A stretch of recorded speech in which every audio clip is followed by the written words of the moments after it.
Magandang umaga po mga kapatid sa bawat isa sa atin sa pangalan ng ating Panginoong Hesus. Narito po tayo sa ating pong segment Through the Lens of Grace.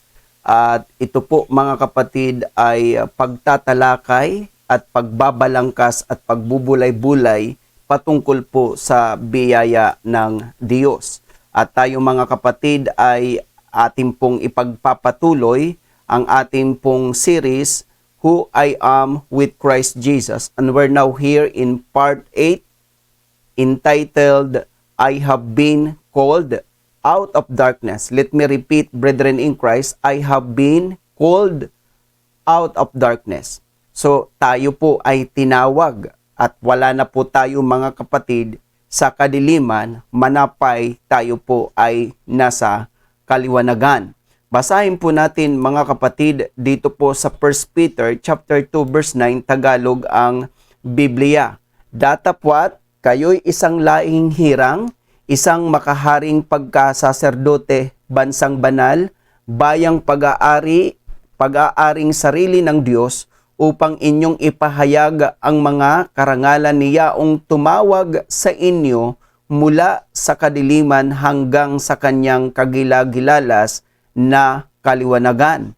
And in Amplified Version, 1 Peter 2:9, but you are a chosen race, a royal priesthood, a dedicated nation, God's own purchased, special people, that you may set forth the wonderful deeds and display the virtues and perfections of Him who called you out of darkness into His marvelous light. So now, brethren in Christ, na tayo po ay mga tinawag ng Diyos mula po sa kadiliman, tayo po ay tinaguriang mga lahing hirang, makaharing pagkasaserdote, bansang banal, bayang pag-aaring ng Diyos. Kaya mga kapatid, this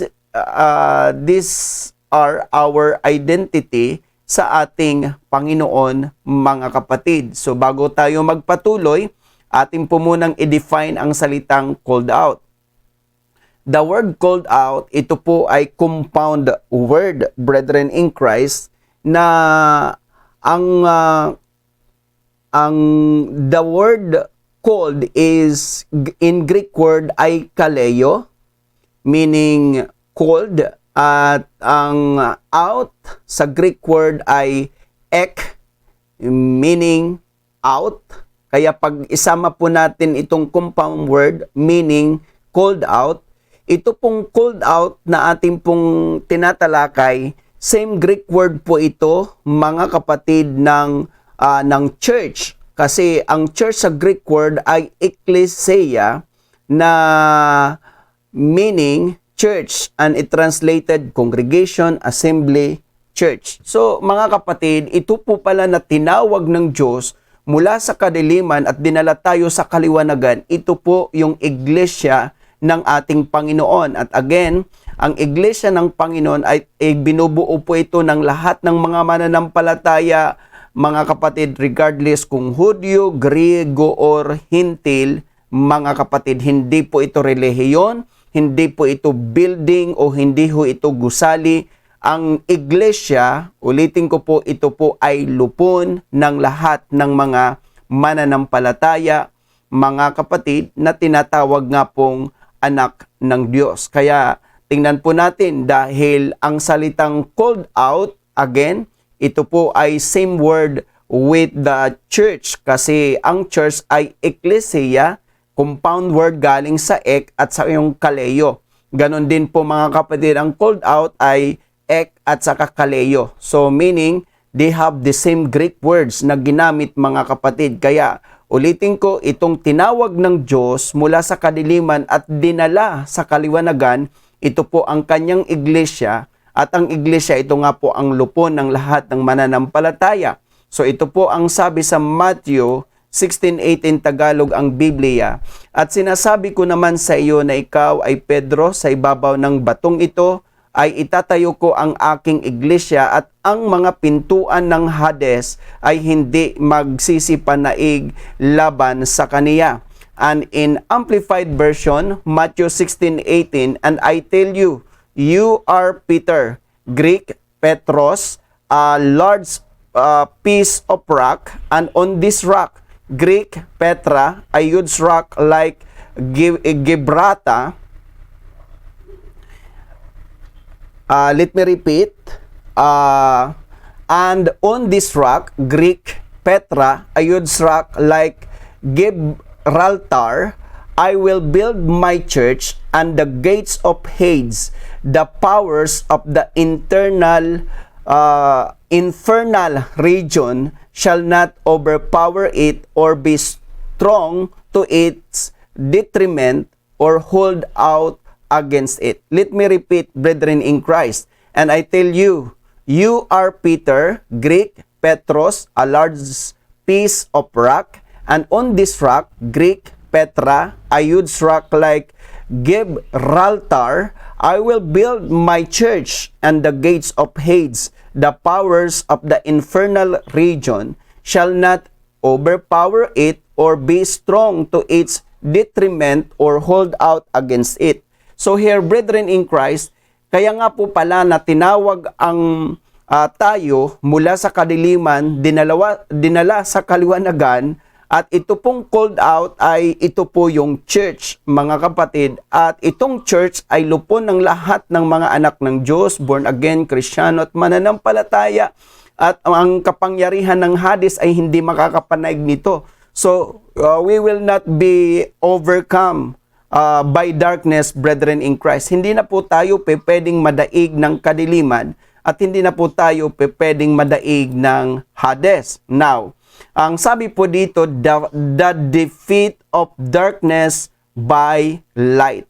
Mga kapatid, dinaig na po ang kadiliman ng kaliwanagan. Naalaala ko tuloy ang isang story na sa isang yungib na napakadilim ay walang iba kundi sinasabi po ng yungib na puro naman dito kadiliman.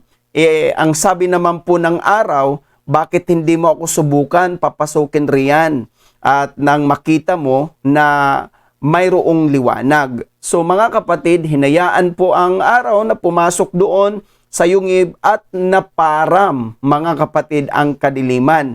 At sinabi ngayon ng araw, asaan ang sinasabi mong kadiliman? Mga kapatid, ano po ang ating lesson doon? Because when light appears, darkness will disappear. Kaya mga kapatid, kapag tayo ay nasa kaliwanagan na, hindi na po makapananaig ang tinatawag po nating kadiliman. Basahin po natin sa John 1:4 and 5 Tagalog ang Biblia.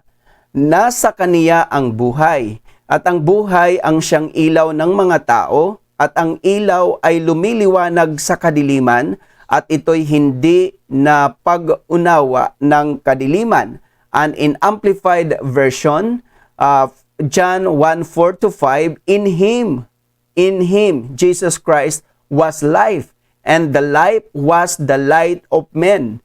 And the light shines on in the darkness, for the darkness has never overpowered it, put it out, or absorbed it, or appropriated it, and is unreceptive to it. So here, brethren in Christ, maliwanag naman po na ang sinasabi po dito, sa ating Panginoon ay may buhay, at ang buhay ang siyang liwanag po ng tao. Alam naman po natin na si Jesus po yung ating buhay, at therefore, kung si Jesus ang ating buhay at ang buhay ay liwanag ng tao, so brethren in Christ, hayaan natin na si Jesus ay magliwanag sa ating buhay. At ang sabi po dito, ang kadiliman cannot overpowered it, brethren in Christ. Kaya hindi na tayo pwedeng madaig, mga kapatid, ng kadiliman once na tayo ay nasa kaliwanagan.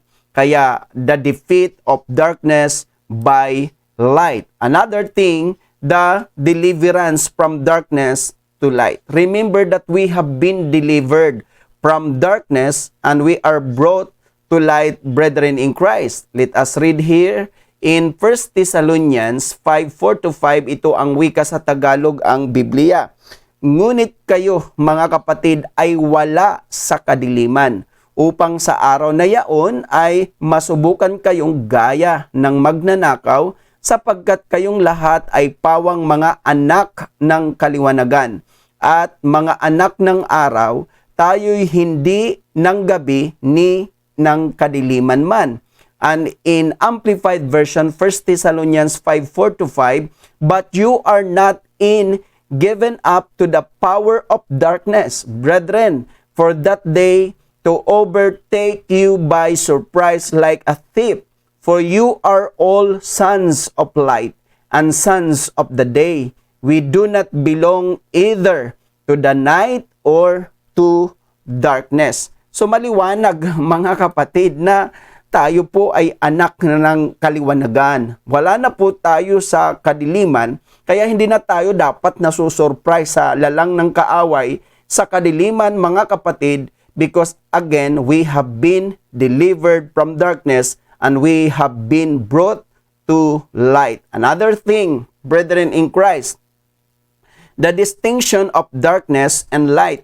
May kaibahan po ang darkness at saka light, of course, commonly and common sense, brethren in Christ. Let us read here in 2 Corinthians 6:14-15, Tagalog ang Biblia.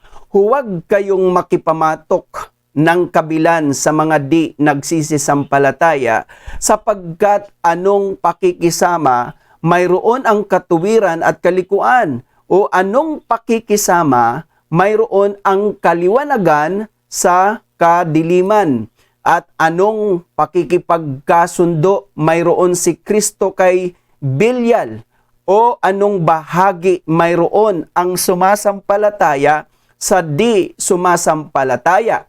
In Amplified Version, 2 Corinthians 6:14-15, do not be unequally yoked with unbelievers. Do not make mismate alliances with them or come under a different yoke with them, inconsistent with your faith. For what partnership have right living and right standing with God with iniquity and lawlessness? Or how can light have fellowship with darkness? What harmony can there be between Christ and Belial the devil? Or what has a believer in common with an unbeliever? So napakaliwanag, mga kapatid, na hindi ho pwedeng pagsamahin ang kadiliman at kaliwanagan, mga kapatid, because as what I mentioned earlier, when lights appear, darkness will disappear, and darkness cannot overtake or cannot shadow, brethren in Christ, sa kaliwanagan. Now, as we continue, what do we have in the light? Now that we have been brought out of darkness, and brethren in Christ, we have been brought out, or we have been called out of darkness, and we have been brought into, should I say, into light, ay ano po ang mayroon tayo, mga kapatid? What do we have in the light? Mga kapatid, mayroon po tayong apat na bagay na babalangkasin, at inacronym po natin itong FAIR, F-A-I-R, brethren in Christ, at ito po ang mayroon tayo once na we are living in the light, we are abiding in the light, and we are walking in the light. Pakatandaan natin na tayong mga anak ng Diyos, mga born-again Krisyano at mananampalataya, we're no longer in darkness. We are in the light, brethren in Christ. Now, first point, the fruit of light. Tingnan po natin, may bunga ba ang paglakad natin sa liwanag, mga kapatid? Ay, of course, yes. Let us read here in Ephesians chapter 5 verses 8-9, Tagalog ang Biblia. Sapagkat noong panahon, kayo'y kadiliman, datapwat ngayon, kayo'y kaliwanagan sa Panginoon. Magsilakad kayong gaya ng mga anak ng kaliwanagan, sapagkat ang bunga ng kaliwanagan ay nabubuo ng kabutihan at katuwiran at katotohanan. And in Amplified Version, Ephesians 5:8-9, for once you were darkness, but now you are light in the Lord. Walk as children of light, lead the lives of those native born to the light, for the fruit, the effect, the product of the light of the Spirit consists in every form of kindly goodness, uprightness of heart, and trueness of life. So may bunga, mga kapatid. Kaya as what I mentioned, dati nasa kadiliman tayo, ang wika ni Apostol Paul sa mananampalataya sa Efeso.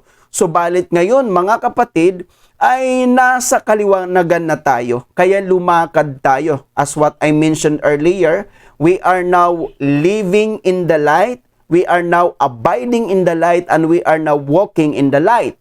Now, brethren in Christ, now we are in the light. Ang sabi po dito, mga kapatid, ang fruit, ang effect, at saka yung product nito, maganda ang pagkasabi sa Tagalog, mga kapatid, ay kabutihan. Hindi pwedeng nasa liwanag tayo at hindi magbubunga ito ng kabutihan. Katuwiran, magbubunga ito ng katuwiran, at of course katotohanan. At ang sabi nga ng Amplified kanina, mga kapatid, kindly goodness, uprightness of heart, and trueness of life. Yun po ang nagiging bunga, mga kapatid. And thanks be to God, because we have been called out of darkness and we have been brought into light. Now that we are in the light, brethren in Christ, it produce, brethren, ng kindly goodness, uprightness of heart, and trueness of life. In Tagalog nga po ay kabutihan, katuwiran, at katotohanan. Second point, the armor of light. Mga kapatid, tandaan po natin, now that we are in the light, we need to wear the armor of light. Let us read here in Romans 13:12, Tagalog ang Biblia. Ang gabi ay totoong malalim at ang araw ay malapit na. Iwaksi nga natin ang mga gawa ng kadiliman at ating isakbat ang mga sandata ng kaliwanagan. And in Amplified Version, Romans 13:12, the night is far gone and the day is almost here. Let us then drop, fling away the works and deeds of darkness and put on the full armor of light. So, brethren in Christ, mayroon pong armor. Ibig sabihin, ang lahat ng gawa ng kadiliman. Ano po yun, mga kapatid? Yung sin, iniquities, transgression, wickedness, at lahat ng mga gawa ng laman, mga kapatid, ay iwaksi na po natin. Ang ating isakbit ay ang sabi po dito, sandata ng kaliwanagan, mga kapatid. Alam naman po natin, pag sinasabing armor, brethren in Christ, binanggit ito ni Paul sa Ephesians na pag-armor is helmet of righteousness, belt, brace of, let me repeat, brethren in Christ, helmet of righteousness, belt of truth, shoes of the gospel of peace, shield of faith, sword of the Spirit, and breastplate of righteousness. Medyo naano tayo, mga kapatid, ulitin natin. Helmet of salvation, nabibisaya tayo. Helmet of salvation, breastplate of righteousness, belt of truth, shoes of the gospel of peace, shield of faith, and sword of the Spirit. Ito po yung armor ng kaliwanagan. Isakbit natin. At don't we know, brethren in Christ, na pag sinasabing helmet of salvation, breastplate of righteousness, belt of truth, shoes of the gospel of peace, shield of faith, and sword of the Spirit, it refers all to the Word of God. Kaya ang sandata ng kaliwanagan ay walang iba kundi ang salita ho ng Diyos, mga kapatid. And we are admonished na isakbit or isakbat ang sandata ng kaliwanagan, mga kapatid. Kaya again, the armor, brethren in Christ, that we have is helmet of salvation, breastplate of righteousness, belt of truth, shoes of the gospel of peace, shield of faith, and sword of the Spirit. And this is the armor of light. Third point, the inheritance of light. Mga kapatid, once we are living in the light, we are abiding in the light, and we are walking in the light, we have inheritance, brethren in Christ. And let us read here in Colossians 1:12 to 14. Ito ang wika sa Tagalog, ang Biblia, na nagpapasalamat sa Ama na nagpaging dapat sa atin upang makabahagi sa mana ng mga banal sa kaliwanagan, na siyang nagligtas sa atin sa kapangyarihan ng kadiliman at naglipat sa atin sa kaharian ng anak ng kanyang pag-iibig, na siyang kinaroroonan ng ating katubusan, na siyang kapatawaran ng ating mga kasalanan. And in Amplified Version, Colossians 1:12 to 14, giving thanks to the Father who has qualified and made us fit to share the portion which is the inheritance of the saints, God's holy people in the light.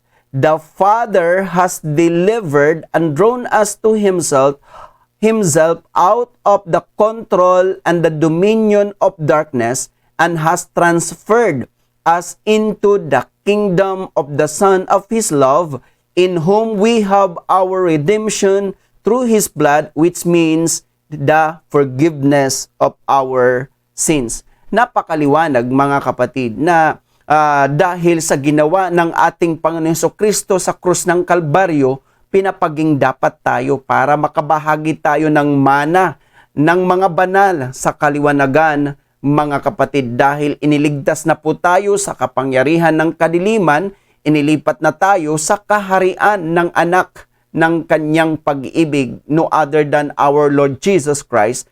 Dahil doon sa piling ni Lord, naroon ang tinatawag po natin na katubusan or redemption, brethren in Christ. Kaya ang katubusan, ang kaligtasan, mga kapatid, ito po ang inheritance ng mga banal sa kaliwanagan, mga kapatid. And again, through the finished work of our Lord Jesus Christ, tayo po ay pinapaging dapat upang makabahagi tayo sa manang ito, mga kapatid. Kaya we have inheritance, brethren in Christ, sa kaliwanagan. At ito nga po ay yung tinatawag nating redemption or katubusan, mga kapatid, na andun ang kagalingan, na andun ang kalayaan, na andun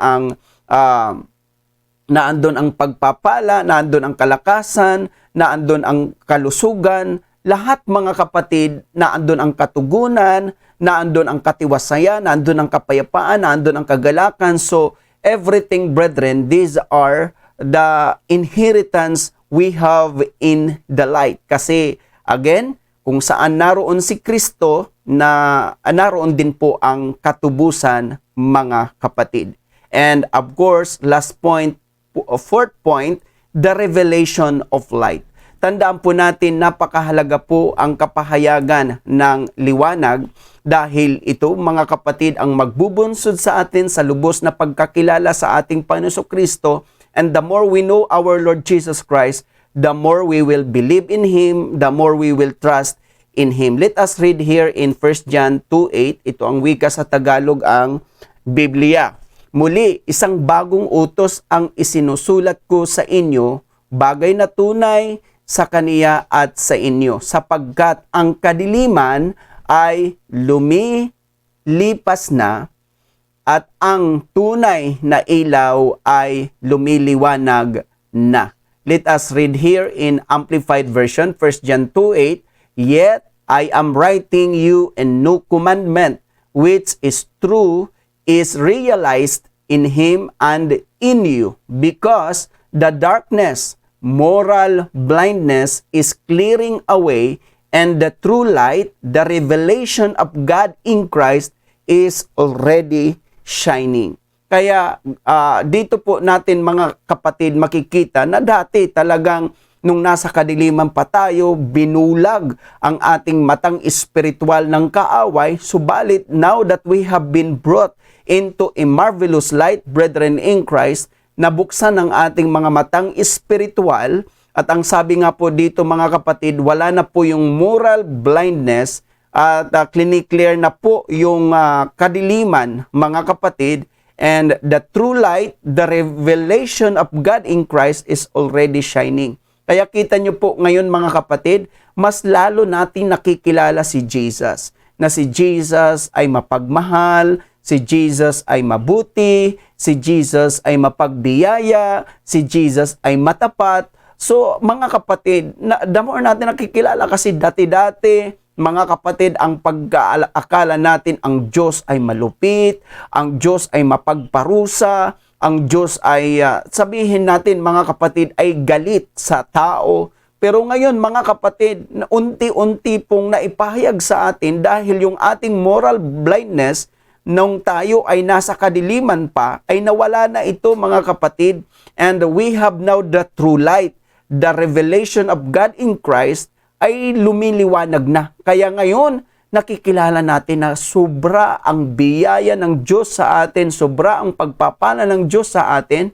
Kaya the more we love Him, the more we trust Him, brethren in Christ. Kaya to sum up of what we tackled today, I have been called out of darkness, and we acronym the word FAIR, the fruit of light, the armor of light, the inheritance of light, and the revelation of light. And these are the acronym of FAIR, fruit, armor, inheritance, and revelation of light. And that's what we have, brethren in Christ, once we are living in the light, abiding in the light, and walking in the light. Napakaliwanag. Wala na po tayo sa kadiliman, dinala na tayo sa kaliwanagan mga kapatid.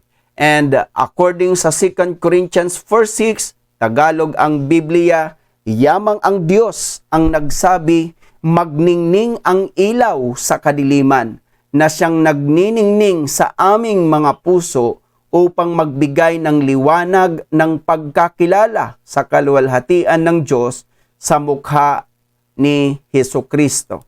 And in Amplified Version, 2 Corinthians 4:6 Amplified version, for God who said, let light shine out of darkness, has shone in our hearts so as to beam forth the light for the illumination of the knowledge of the majesty and glory of God, as it is manifest in the person and is revealed in the face of Jesus Christ, the Messiah. So mga kapatid, uulitin natin, ang buhay ay liwanag, mga kapatid ng tao, at ang liwanag ay walang iba kundi ang ating Panginoon Kristo. Kaya let Jesus shine sa buhay po natin, mga kapatid, para lalo nilang makita at makilala ang karangalan, kaluwalhatian ng ating Panginoon. Remember that people will know who our God is sa pamamagitan ng ating buhay na patutuo. Kaya people will believe that God is good dahil nakikita sa atin ang goodness, brethren in Christ. Kaya napakahalaga na kung ang buhay ay liwanag at ang liwanag ay si Jesus, mga kapatid, at hayaan natin na magliwanag si Jesus sa ating mga buhay.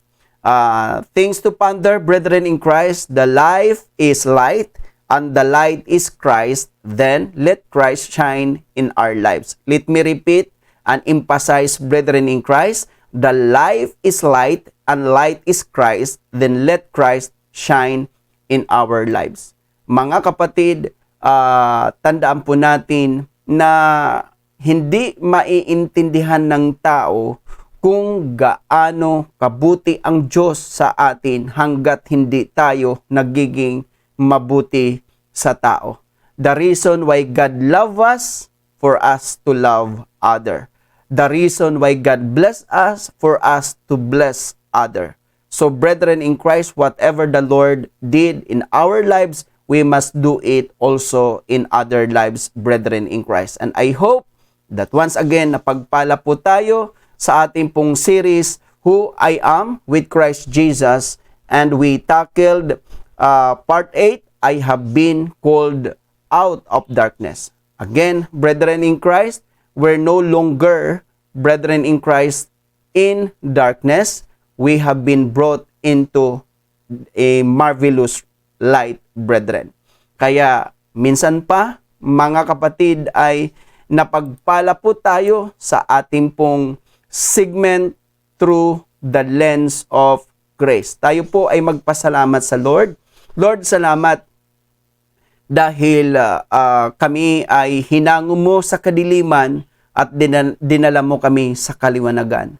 Thank you, Lord, dahil tunay nga po na as we live in the light, as we abide in the light, and as we walk in the light, Lord, ito po ay mayroong pong fruit, ito po ay mayroong pong armor, ito po ay mayroong inheritance, ito po, Panginoon, ay mayroong pong revelation. Thank you, Jesus, because the more we study the grace, the more we know you, and the more we know you, the more we will trust in you. Thank you, Jesus. Thank you, Lord, sa masaganang biyaya na patuloy mong binubuhos sa amin at masaganang pagpapala na patuloy po ninyong ibinubuhos sa amin. Pagpalain niyo po ang lahat ng inyong mga anak na patuloy pong nagdi-desire na matuto pa ng higit-higit sa biyaya mo, Panginoon. And this all we pray in Jesus' mighty name. Amen and amen.